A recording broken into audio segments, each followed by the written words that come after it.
احكي لكم عن سكودا سوبر فلتر التبريد، مكانه وين، طريقة تبديله. مثل ما تشوفون هاي مقصورة السيارة وهاي التشكمجة. مجرد ما نفتح التشكمجة ورا التشكمجة هنا هي مثل ما تشوفون، هذه مجرد ما نضغطها من فوق بهالطريقة من الجهتين، بالطريقة راح تنزل، راح يطلع لنا هنا مثل ما تشوفون.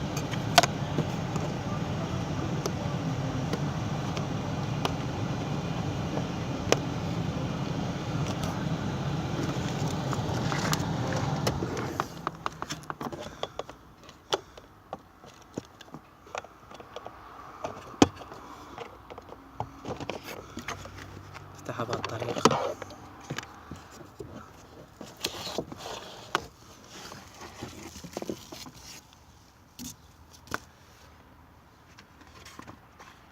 ونركب الجديد بهالطريقة.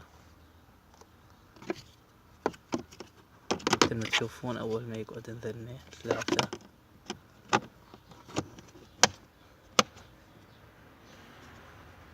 قعدت، مجرد رافعة واحدة كل شي يرجع.